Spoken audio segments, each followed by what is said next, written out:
Selamat datang di X Undercover. Channel ini merupakan perbincangan antara Dr. Jaya dan Pak Franky yang bertujuan untuk edukasi serta menceritakan pengalaman Dr. Jaya sebagai ahli forensik dan patologi. Sekedar informasi terkait jadwal tayang X Undercover yang akan tayang setiap hari Senin, Rabu, dan Jumat. Maka dari itu, untuk mendukung channel ini agar selalu memberikan tayangan yang informatif dan edukatif, kalian bisa dukung kami dengan cara like, comment, subscribe, dan share. Dan selamat menonton! Gimana dok? Nah, itu saya pernah punya satu pengalaman, ya kayak begituan itu akan potensi untuk bikin kesalahan. Kesalahan dalam arti kata karena ilmunya kurang, maka diagnosis jadi salah. Nah, bagaimana caranya? Dia sebenarnya bisa meminta polisi untuk mengundang dokter forensik dari kota besar untuk membantu dia, nemani dia untuk otopsi. Nah, maka otopsi jadi benar. Dokter, ini makanan nih ternyata enak dok. Cuman saya nggak tahu nih belinya di mana. Tapi kalau kita ngebahas ini makanan, kayaknya yang penting jangan sampai keracunan kan dok ya. Dok, tadi kan waktu kita bicara barusan, dokter bilang seorang dokter forensik kan nggak boleh nolak kalau disuruh sama polisi. Ya. Artinya ada pasal 216 kalau nggak salah ya dok. 216 216 sama 224 sama 224. Nah sekarang pertanyaan saya dok ya, ngerujuk kan juga nggak boleh. Tapi kalau seorang dokter forensik itu kan pengalamannya nggak kayak dokter Jaya tentunya yang udah tentu punya pengalaman jam terbang, bukan jam terbang, jam bedah kali dok ya, jam bedah sekian puluh ribu jam. Dia merasa tidak mampu. Apa yang harus dia perbuat dok? Mungkin dokter Jaya pernah punya ada pengalaman atau kasus yang serupa dengan pengalaman ini dok? Iya gini, kebetulan nih Indonesia nih khas ya Frankie. Karena kenapa? Dokter itu kebanyakan nggak ada yang jarang yang suka jadi dokter forensik. Iya. Makanya itu termasuk spesialis yang peminatnya tidak terlalu banyak. Itu sebenarnya tren di seluruh dunia seperti itu. Di Indonesia dengan penduduk 285 juta, dokter forensik nggak sampai 200 sekarang. Sekarang nih, Dok. Sekarang. Jadi artinya sedikit sekali. Nah, dalam kondisi sedikit itu maka itu terpaksa harus ditambal di undang-undangnya yang nggak sama dengan di negara lain. Waktu saya sekolah di Jepang, semua yang otopsi dokter forensik, spesialis forensik. Kalau di kanan dokter spesialis forensiknya banyak dan dia punya sejarah 200 tahun. Panjang. Kita belum lama. Nah, kan gimana? Makanya di dalam undang-undang kita di dalam KUHP 133 ayat 1 dibilang dalam hal penyidik menangani kasus korban luka, keracunan atau mati, dia boleh atau dapat meminta bantuan dokter ahli kehakiman, itu dokter forensik, dokter atau ahli lainnya. Kenapa ada dokter di situ? Karena di daerah-daerah yang tidak ada dokter forensiknya, terpaksa dia manggil dokter. Makanya dokter di Indonesia bedanya dengan dokter yang lulusan luar negeri Itu apa? maksud saya kan. Nah, sekarang bedanya apa? Kalau dokter lulusan luar negeri nggak pernah belajar otopsi, cuman lihat. Kalau dokter di Indonesia udah cuman bukan belajar ilmunya, tapi dia harus bisa melakukan karena undang-undangnya mensyaratkan dia harus mau. Nah, sekarang yang terjadi pertanyaan Franky dalam kaitan dengan itu. Bagaimana kalau ada seorang dokter umum Persis. yang karena tidak ada dokter forensik dia terpaksa harus otopsi. Iya, iya. Nah, tapi dia merasa lupa. Kebayang nggak? Cuman belajar di bagian forensik 1 bulan. Malah sekarang cuma beberapa minggu doang. Cuman lihat kadang-kadang otopsi paling 1 atau 2. Habis itu harus nangani sendiri. Ilmunya nggak cukup, Franky. Nah, begitu maksud tapi saya, Dok. dia kerjain sendiri bisa salah. Tapi kalau dia ngerujuk kagak boleh. Terus jadi gimana dong? Nah, itu gimana dok? Nah, itu saya pernah punya satu pengalaman. Ya kayak begituan itu akan potensi untuk bikin kesalahan. Kesalahan dalam arti kata karena ilmunya kurang maka diagnosis jadi salah. Nah, bagaimana caranya? Dia sebenarnya bisa meminta polisi untuk mengundang dokter forensik dari kota besar untuk membantu dia, nemani dia untuk otopsi. Nah, maka otopsi jadi benar. Jadi artinya kalau merujuk dia nggak boleh, ngelempar tuh nggak boleh dok ya. Ya, tapi Tapi ngundang. kalau minta bantuan bayar lain ya. Iya, jadi polisi karena ini penyidik dalam hal dia merasa ini memang perlu dan perlu analisis yang jauh lebih bagus, ya polisi mengundang spesialis forensik untuk nemeni dokter itu. Itu untuk kasus besar terutama ya, yang kira-kira dampaknya luas gitu di masyarakat. Nah tadi yang dokter bilang itu kasus yang pernah dokter tangani itu ceritanya gimana dok? Jadi begini, sekali waktu saya tuh dipanggil ke salah satu provinsi di Kalimantan. Kasusnya itu sudah rada gawat begini. Jadi ceritanya begini, ini cerita dari penyidik ya. Penyidiknya minta saya datang ke sana. Itu otopsinya di kota besar ya, di salah satu ibu kota provinsi. Jadi begini, itu ada 2 orang dari 2 kelompok yang berbeda lah. Di tempat itu ya kadang-kadang kelompok itu masih suka berperang gitu ya, karena perang suku atau apa gitu ya, saya nggak tahu ya. Jadi gini, 2 orang ada laki dan perempuan ini pacaran. Nah, pada suatu waktu si laki-laki sama perempuan ini janjian untuk nonton. Tapi si cowoknya nggak datang. Dia pergilah ke si ceweknya itu ke tempat cowoknya. Waktu ke tempat cowoknya ternyata cowoknya lagi santai di rumah, cuman pakai kolor doang. Terus dia bilang, kamu kan janji mau nonton sama saya, kenapa kamu santai-santai? Lagi ngobrol-ngobrol begitu, lagi cowoknya lagi panas, tiba-tiba datang tetangga dari sebelah. Tetangga itu ya mau ngambil lampu teplok yang dipinjam sama si cowok tadi.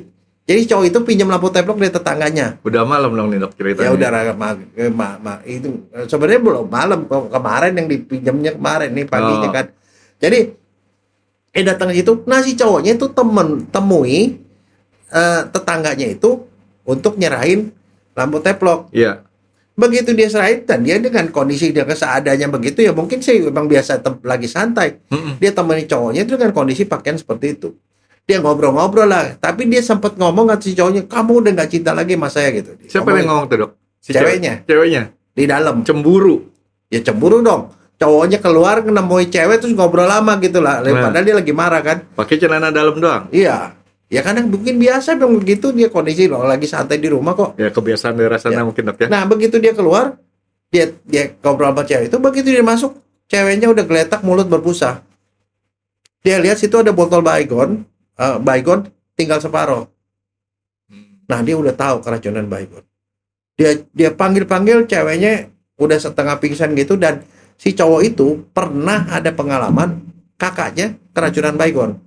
Tertolong karena disuruh muntah dengan cara dikasih minum susu banyak-banyak. Nah itu benar dok. Kalau ada orang keracunan bahan pembasmi serangga, dikasih susu itu obatnya atau begini, pada prinsipnya kan dia meninggal karena ada Baygon yang masuk ke dalam. Ya. Kalau dia dikasih makanan apapun, nggak usah dikasih makanan, disodok aja dia muntah kan keluar. Oke, jadi fungsinya susu itu untuk membantu mengeluarkan yang barang supaya dia muntah. Penuh dia muntah. Kalau muntah kan gini. Jadi kan, boleh dengan apa aja nih dok ya? Boleh. Disodok pakai tangan juga boleh. Nah, pokoknya prinsipnya gini loh, Franky. Kalau orang minum racun serangga, pada dosis tertentu dia minum mati. Tapi kalau itu dia keluar, jadi nggak mati kan. Pokoknya prinsipnya gitu aja. Dosisnya? Ada dosisnya. Saya nggak mau cerita dosisnya, nanti dicoba sama orang. Salah juga. Ada hitung gitu kan, kalau orang mau bunuh diri pakai itu tuh ada hitungnya mesti berapa gitu, berapa cc gitu ya.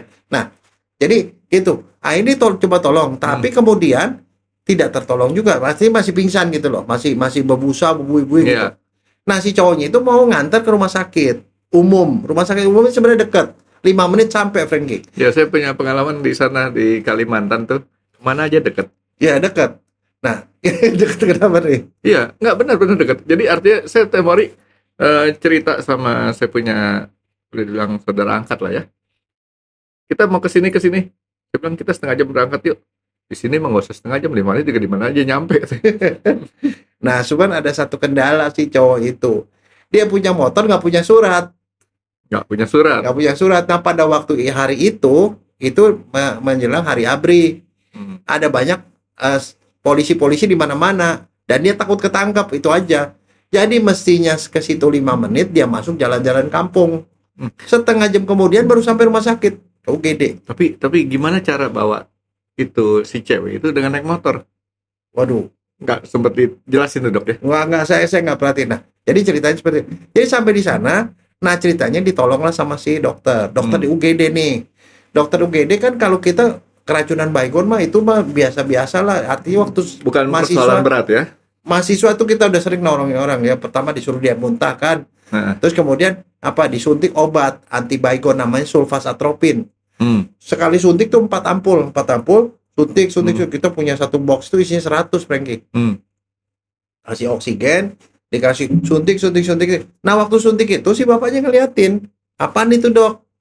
Obat anti Baygon katanya. Suntik, ternyata nggak ketolongan, meninggal. Ya karena terlambat, udah 30 menit. Terlambat itu ya? Ya udah diserap mungkin. Udah, dia meninggal. Si bapaknya kan penasaran. Dan udah siap-siap tuh bakal ada perang tuh antara sukunya si bapak sama suku itu. Wah, ribut. Udah gitu bapaknya wartawan lagi. Rame deh. Nah, dia bilang, tapi dia orangnya tuh bagus, ngerti hukum karena dia wartawan kan. Otopsi katanya. Nah, masalahnya otopsinya di rumah sakit itu juga. Di otopsi dokter umum yang disuruh otopsi. Jadi dokter itu kalau di daerah itu yang ini jadi dokter bedah, ini jadi dokter kebidanan, padahal dokter umum. Ya kan ada dokter spesialisnya nggak ada gitu. Iya. Ada yang jadi dokter forensik nih, forensikers namanya. Jadi forensikoid. Jadi nah, di otopsi masalahnya sudah lulus fakultas kedokteran sudah lama. Ya. Udah rada lupa dan mungkin juga pengalaman otopsi baru 1 atau 2 doang kan otopsi. Jadi rada-rada lupa gitu kali. Bagaimana ngebuka caranya otopsi dia lupa. Kebetulan ada dokter spesialis bedah yang baru datang di sini ditugaskan tapi belum mulai praktek. Ya panggil lah, Mas, temani saya otopsi katanya. Nah si senior ini yang dokter bedah itu juga udah lupa otopsi lebih lama lagi. Dia kan waktu dokter umumnya udah lama lagi. Jadi ceritanya ada orang buta, ya nanya orang buta. Gitu. Jadi waktu dibuka kepalanya, benar dibuka kepalanya kan, otopsi kan harus dibuka semua kan? Betul.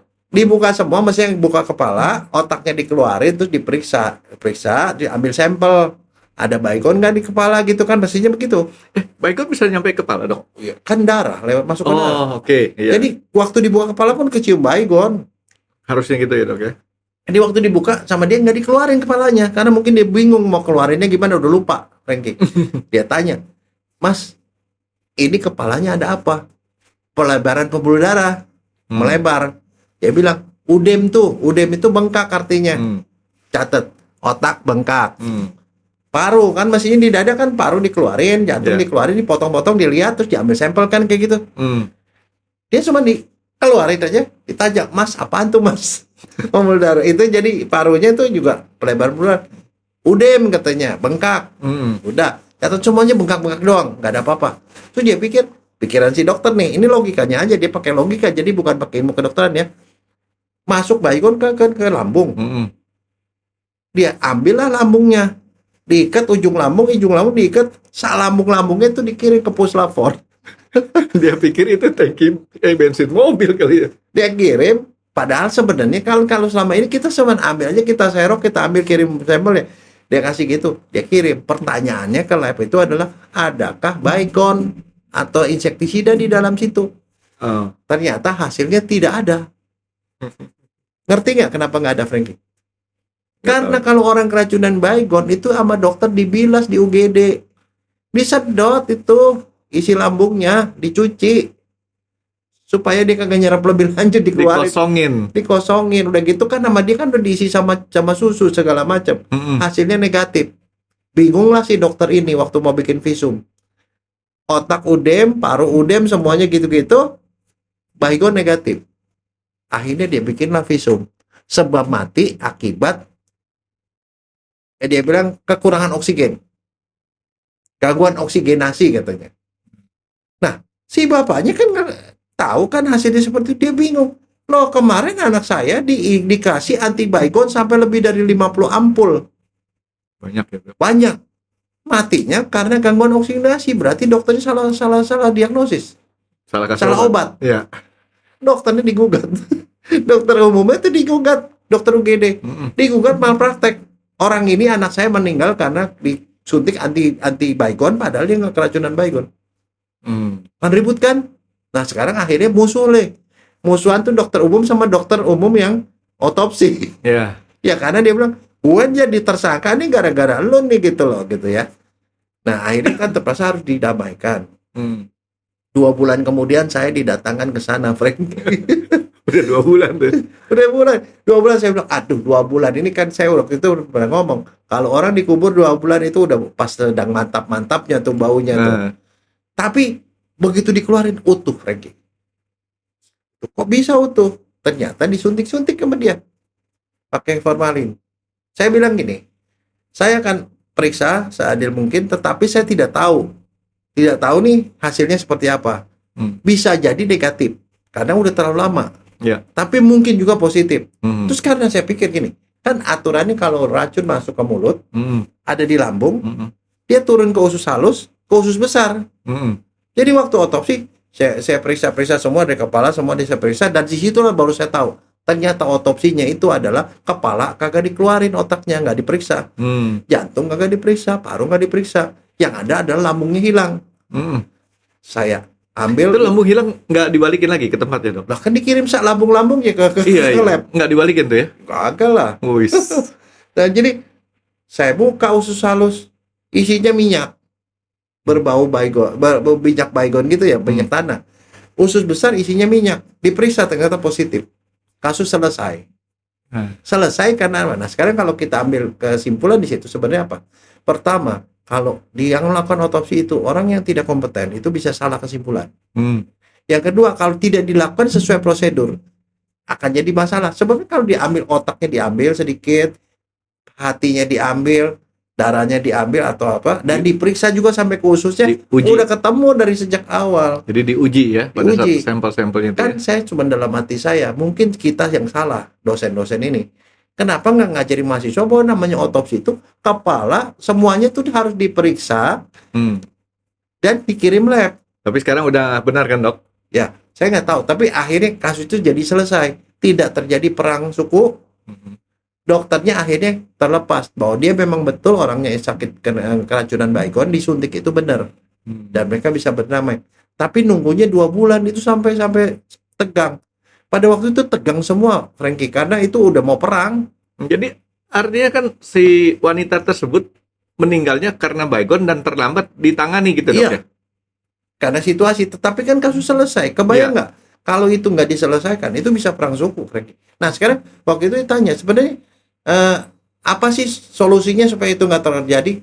Saya bilang, in case ada satu dokter umum yang disuruh polisi otopsi dan di situ tidak ada dokter forensik, dan dia merasa dia tidak punya kemampuan atau dia kurang kemampuan atau tidak yakin, tolong minta polisi, Pak, tolong didatangkan si dokter forensik dari kota besar ke situ. Dan kalau otopsi bareng udah pasti itu ketemu, Frankie. Karena namanya otopsi, tidak ada otopsi parsial. Itu otopsi parsial sebenarnya. Otopsi kagak diotopsi juga, maksudnya otaknya kagak dibuka, kagak dilihat, kagak diperiksa. Otopsi itu bukan ambil sampel, Frankie, prinsipnya. Dia harus diperiksa organ per organ, dan kalau perlu sampel baru diambil. Itu kalau diambil hatinya aja dikirim, ketemu ada baygon di hati. Otaknya ada baygon di otak. Karena udah terserap ya sama tubuh. Dan yang tersisa yang belum keserap itu ada di usus. Kenapa usus nggak dibuka? Nah itu. Jadi itu kalau menurut saya sih itu pembelajaran yang bagus. Karena cerita itu saya selalu ceritakan pada mahasiswa saya supaya mereka ingat. Kalau mereka tidak punya kemampuan tidak ada masalah. Kan kita juga bisa sebagai dokter minta bantuan. Ya minta bantuan. Cuman bedanya kalau dokter biasa kita rujuk ke dokter spesialis. Kalau forensik kalau ada seperti itu minta polisi suruh mengundang dokter forensik datang. Gitu. Kan lebih gampang daripada mayatnya mesti dibawa ke kota atau dibawa ke Jawa sini gitu loh. Iya, lebih praktis gitu. ya. Gitulah kira-kira, Frank. Tapi Dok, ini saya agak tergelitik dengan ucapan dokter dosis yang mematikan dari baygon. Caranya gampang, Dok. Gimana? Kita ukur berat nyamuk. Kita ukur beratnya. Nah, itu kita multiply sampai seukuran badan kita. Nah, kalau nyamuk aja mati, kita pakai dosis yang mematikan itu untuk nyamuk dikalikan berapa, itu bisa sampai mati, Dok. Kamu bakat jadi dokter anak. Nggak beda dokter anak sama dokter dewasa apa? Yang kemarin dokter bilang. Ada dia ngeracik dokter anak, karena kenapa dosis sekian? Misalnya kalau kita minum Panadol 500 mg semua orang tahu. Terus kalau anak-anak gimana? Anaknya beratnya cuma 5 kilo. Orang dewasa 50 kilo. Jadi 1/10. Kira-kira 1/10 dari 550 mg gitu loh. Makanya dokter anak itu pinter hitung-hitungan kayak kamu. Itu jadi sekian racikan gitu loh. Dan nggak boleh dikasih tablet. Pasti anaknya keracunan pasti. Kesipuyer. Ya, Dok. Jadi artinya dokter forensik tadi kesimpulan dari dokter bisa salah kalau dia kurang berpengalaman di bidangnya dan juga salah dalam melakukan SOP-nya, Dok ya. Bukan dokter forensik aja, dokter umum terutama juga. Oh, Kan dokter umum dokter yang melakukan forensik. Ya, dokter yang melakukan tugas forensik. Iya. Karena undang-undang mensyaratkan itu. Jadi nggak bisa bilang, oh saya dokter umum nggak bisa otopsi. Nggak ada. Bahkan dokter yang lulusan luar negeri yang tidak diajari otopsi harus adaptasi. Dia harus ikut jadi koas lagi di sini Mm-mm. selama sekian, dan dia harus masuk stase forensik. Di forensik dia belajar otopsi. Karena dia mau praktek di Iya, Indonesia. berdasarkan undang-undang, bukan undang-undang, saya nggak tahu peraturan yang baru ya. Ya. Kan dokter dari luar negeri boleh berpraktik di Indonesia. Boleh, Dan tapi dia harus harus melalui adaptasi. seperti tadi ya. Ya karena ada perbedaan, di sana dia nggak belajar. Kalau di sini dia bilang, oh saya nggak pernah belajar. Nggak ada urusan. Di Indonesia undang-undangnya mengharuskan walaupun nggak mau dokter umum.